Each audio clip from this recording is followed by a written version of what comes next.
আসসালামু আলাইকুম। আর্মেনিয়ার বিরোধী রাজনৈতিক দলগুলো দেশটির পরাজয়ের জন্য দায়ী করছে রাশিয়ার ব্যয়বহুল Su-30SM যুদ্ধবিমানগুলোকে। রাশিয়া দাবি করছে Su-30 বিমানকে এবারের যুদ্ধে ব্যবহারই করা হয়নি।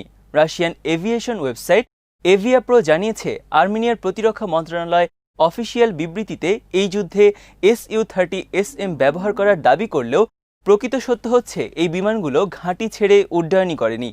বিরিভিউজ ইনফোটেইনমেন্টে স্বাগত জানাচ্ছি আমি তাসনিম হোসাইন।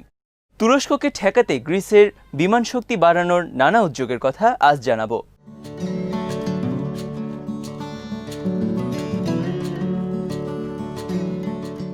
আর্মেনিয়া ধারণা করেছিল এবারের যুদ্ধে রাশিয়ার Su-35 যুদ্ধ বিমানগুলো তেমন কোনো কাজে আসবে না।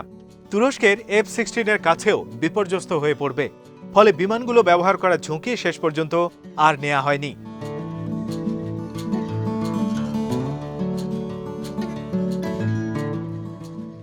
রাশিয়ার মধ্যস্থতায় আজেরিদের সাথে করা শান্তি চুক্তিকে আর্মেনিয়ার মানুষ পরাজয় হিসেবেই বিবেচনা করছে। দেশটিতে প্রচণ্ড প্রতিক্রিয়া দেখা গেছে, রাজনৈতিক অস্থিরতা সৃষ্টি হয়েছে। আন্দোলনকারীদের চাপে এরই মধ্যে আর্মেনিয়ার পররাষ্ট্রমন্ত্রী পদত্যাগও করেছেন।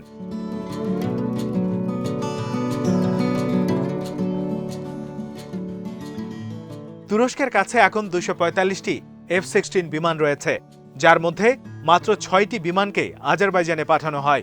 এ বছরের শুরুতে আজারিদের সাথে একটা যৌথ মহড়া চালানোর সময় তুরস্ক এই বিমানগুলো সেখানে পাঠায়। স্যাটেলাইটে পাওয়া ছবি থেকে বোঝা যাচ্ছে এই বিমানগুলোকে আর তুরস্কে ফেরত পাঠানো হয়নি।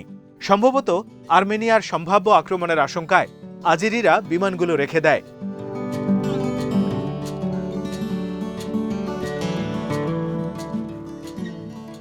রাশিয়ার তৈরি সুখোই Su-30 বিমান আর আমেরিকার তৈরি F-16 ফ্যালকন বিমান উভয়ই চতুর্থ প্রজন্মের যুদ্ধ বিমান।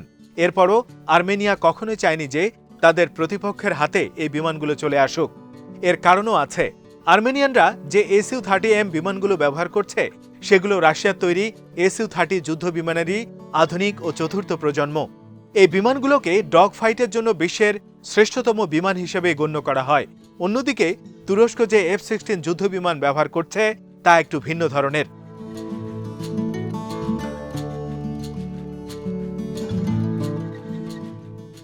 তুরস্কের F-16কে সর্বাধুনিক ভাইপার প্রযুক্তিতে উন্নীত করা হয়েছে।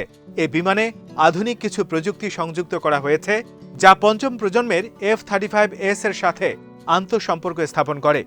ভাইপার প্রযুক্তি শত্রু বিমান প্রতিরক্ষা দমন মিশন, এয়ার টু এয়ার লড়াইয়ের দমনে মোতায়েনের সক্ষমতা রাখে এবং সফলতার সাথে সামুদ্রিক প্রতিরোধ মিশনও পরিচালনা করে থাকে।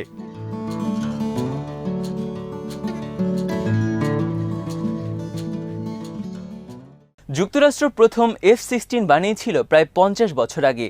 Su বিমানও বেশ পুরনো, কিন্তু তুরস্ক এই বিমানটি আপগ্রেড করায় এবং এখানে অত্যাধুনিক প্রযুক্তি সংযোজন করায় তাদের বিমানগুলো পুরনো সব বিমানকে কার্যকারিতার দিক থেকে পেছনে ফেলে দিয়েছে।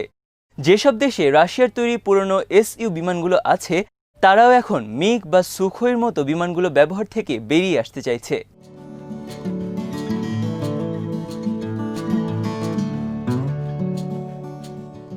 বাস্তবতা হচ্ছে, কোনো দেশ চাইলেই পঞ্চম প্রজন্মের F-35 বিমান কিনতে পারবে না। এমনকি ন্যাটোর যে কয়েকটি দেশে F-35 বিমান রয়েছে তার মান দিয়েও এরা সন্তুষ্ট নয়। তারা বিমানগুলোকে উন্নত করতে চাইছে। সেদিক থেকে F-16 এর আবেদন আরও কিছুদিন থাকবে বলে মনে করা হচ্ছে।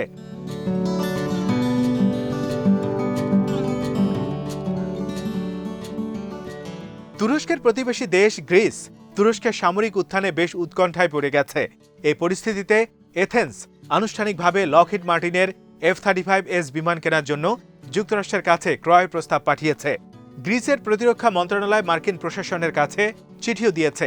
চিঠিতে বলা হয়েছে, গ্রিস যুক্তরাষ্ট্রের সাথে F-35 সংক্রান্ত একটি যৌথ চুক্তিতে যেতে চায়। এই প্রকল্পের আওতায় বেশ কিছু বিষয়ও নিশ্চিত করার জন্য গ্রিস যুক্তরাষ্ট্রের প্রতি আহ্বান জানায়, যার মধ্যে আছে বিমানগুলো হস্তান্তরের সময়সীমা নির্ধারণ, অর্থ পরিশোধ পরিকল্পনা, বিমানের নির্মাণ কাঠামো এবং নতুনভাবে তৈরি বা সেকেন্ড হ্যান্ড জাতীয় 18 থেকে 24টি জেট বিমান প্রদান। গ্রিস আর্থিকভাবে যথেষ্ট দুর্বল একটি দেশ। ইউরোপীয় ইউনিয়নের সুপারিশের আলোকে বাজেট প্রণয়ন এবং বিশাল ঘাটতি বাজেটের কারণে গ্রিস খুব সহসাই এত বিমান কেনার অর্থ সংস্থান করতে পারবে বলে মনে হয় না।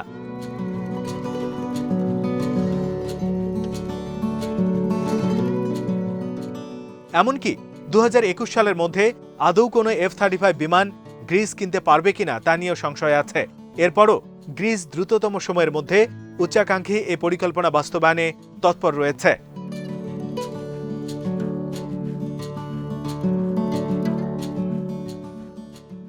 গ্রিস ও তুরস্কের মধ্যে অনেকদিন ধরেই টানাপোড়েন চলে আসছে, তবে ফ্রান্স এই উত্তেজনার মাঝেই অ্যাথেন্সের প্রতি সহযোগিতার হাত বাড়িয়ে দিয়েছে।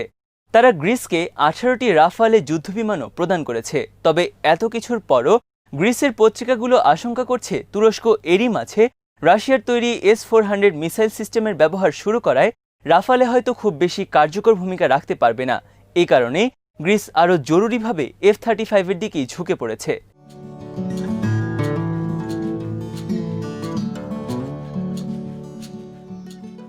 গ্রিসের কাছে বেশ কয়েকটি F-16 বিমান রয়েছে, যেগুলোতে ভাইপার প্রযুক্তি সংযোজনের কাজ চলছে। লকহিড মার্টিনের সাথে $1.5 বিলিয়ন বিশাল চুক্তি করে গ্রিসের এ উন্নীতকরণ উদ্যোগ পরিচালিত হচ্ছে। এই প্রজেক্ট 2027 সালের মধ্যে শেষ হবে বলে আশা করা হচ্ছে।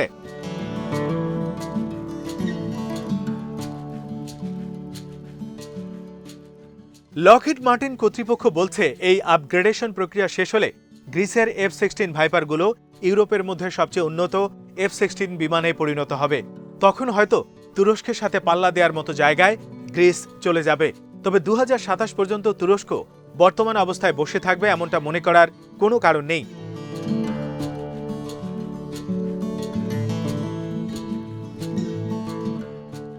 F-35 বিমানগুলোতে উন্নত প্রযুক্তি ব্যবহার করায় এর গতি অনেক বেশি হবে, এর সক্রিয়তা বাড়বে, সেন্সরে পাওয়া তথ্যগুলো কাজে লাগাতে সক্ষম হবে, নেটওয়ার্ক ভিত্তিক অভিযান পরিচালনা করতে পারবে এবং এগুলোর রক্ষণাবেক্ষণও তুলনামূলক সহজ।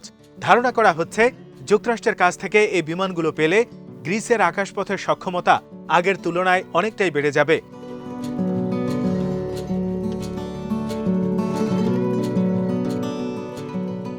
তুরস্ক আর গ্রিস প্রতিবেশী ও প্রতিদ্বন্দ্বী রাষ্ট্র।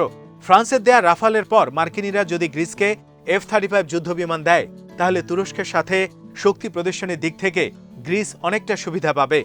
যুক্তরাষ্ট্রের কাছ থেকে তুরস্কের F-35 বিমান পাওয়ার কথা ছিল, কিন্তু যুক্তরাষ্ট্রের আপত্তিকে অগ্রাহ্য করে রাশিয়ার S-400 মিসাইল সিস্টেম চালু করায় যুক্তরাষ্ট্র এই প্রকল্প থেকে তুরস্ককে বাদ দিয়েছে।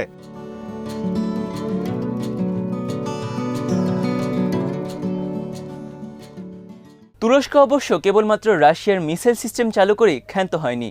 পূর্ব ভূমধ্যসাগরে নিজেদের আধিপত্য প্রতিষ্ঠায় বেশ কয়েকটি জ্বালানি অনুসন্ধানকারী নৌযানও পাঠিয়েছে। তুরস্কের প্রেসিডেন্ট রিসেপ তাইপ এরদোয়ান অনেকদিন থেকেই অভিযোগ করে আসছেন, ইউরোপীয় ইউনিয়ন ও ন্যাটোর সাথে গ্রিস ও সাইপ্রাস যে প্রতিশ্রুতি দিয়েছিল তার সবগুলোই তারা লঙ্ঘন করেছে। তাই তার দেশ গ্রিস এবং সাইপ্রাসকে এই ধরনের প্রতিক্রিয়া দেখাচ্ছে এবং ভবিষ্যতেও তা অব্যাহত থাকবে।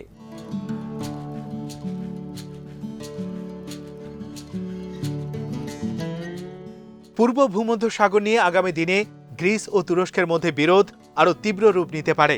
লিবিয়ার সাথে তুরস্কের সমুদ্রসীমা সংক্রান্ত চুক্তি স্বাক্ষরের পর পুরো পরিস্থিতি বদলে গেছে। এছাড়া লিবিয়াতে রয়েছে তুরস্কের সামরিক উপস্থিতি। এমন অবস্থায় গ্রিস মরিয়া প্রচেষ্টা হিসেবে শক্তি বাড়ানোর নানামুখী উদ্যোগ নিয়েছে।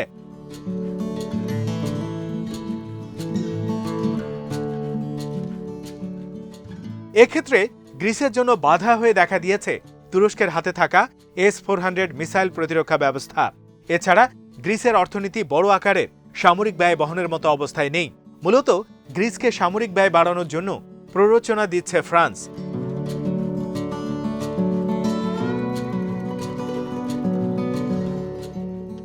তুরস্কের সামরিক সমর্থন নিয়ে নাগোর্নো কারাবাখে আজারবাইজানের জয়ের পর ফ্রান্সের মধ্যে তুর্কি ভীতি ছড়িয়ে পড়ছে। প্যারিস মনে করছে এই অঞ্চলে তুরস্ক তার প্রভাব খর্ব করার জন্য নানাভাবে চেষ্টা চালিয়ে যাচ্ছে। ফলে গ্রিস ও তুরস্কের মধ্যে শক্তি প্রদর্শনের খেলায় আরও কয়েকটি দেশ জড়িয়ে পড়তে পারে।